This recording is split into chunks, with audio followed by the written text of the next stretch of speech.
وروى ابن رشد في البيان والتحسين قصة هي بدون إسناد لكنها قصة عجيبة، ذكر فيها أن ابن جريج كان يصلي، هذا من علماء المدينة، كان يصلي وقد خط خطا بين يديه، فرأته جارية من جوار المدينة فقالت: ما أجهل هذا، يا للعجب لجهل هذا الشيخ، يا للعجب لحمق هذا الشيخ وجهله بالسنة. هذه جارية من الجواري. سمعوا اللي بغى يجيب شي خدامة خصها تكون حافظة ليه شوية ديال الأحاديث. فأشار إليها: أنقفي. فلما أتم صلاته وانصرف منها قال لها: ما الذي رأيت من جهلي بالسنة؟ فقالت: أن جعلت خطا تصلي إليه، وقد حدثتني مولاتي عن أمها عن أم سلمة أن رسول الله صلى الله عليه وسلم قال: إن الخط باطل، وإن الرجل إذا كبر تكبيرة الإحرام سدت ما بين السماء والأرض. على كل حال هذا حديث أنا لا أعرفه وما وجدته وقد بحثت عنه، فمن وجده فليتحفني بمظنته.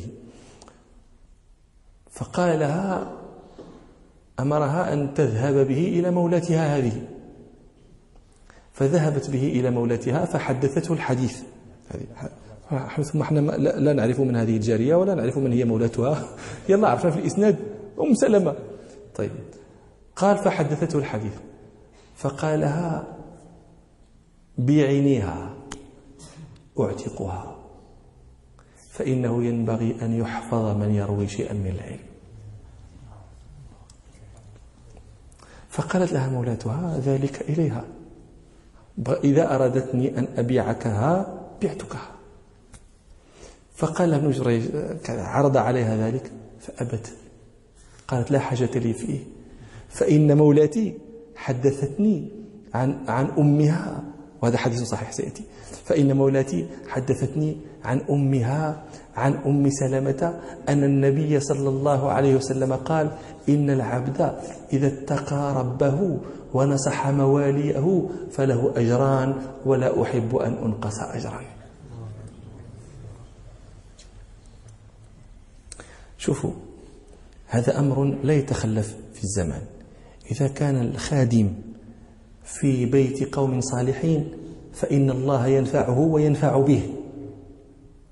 وقد حدثتكم قديما عن تلك الجارية التي كانت في بيت بني صالح بن حي، فبيعت، احتاجوا مالا فباعوها إلى قوم، فقامت، وهذا بيت هؤلاء القوم كان بيت عبادة وقراءة قرآن وصلاة الليل كامل، فهي ظنها أن الدور جميعا كدار أولئك الذين باعوها. فلما جاء ثلث الليل قامت توقظ أهل الدار ليصلوا، فلما رأوها تدق عليهم قالوا: أو أذن الصبح؟ فتعجبت هي، قالت: أولا تصلون حتى يؤذن الصبح؟ ما تجيكم كانت معنا في الزمان كي دير خرجها العقل مسكينة هذول حتى الصبح ما تينوضوش. قالت: أولا تقومون حتى يؤذن الصبح؟ ثم رجعت فقالت له: قد بعتني إلى قوم سوء لا يقومون للصلاة حتى يؤذن الصبح. لا إله إلا الله. وإلى مجلس آخر إن شاء الله. سبحانك اللهم وبحمدك، أشهد أن لا إله إلا أنت، أستغفرك وأتوب إليك، والحمد لله رب العالمين.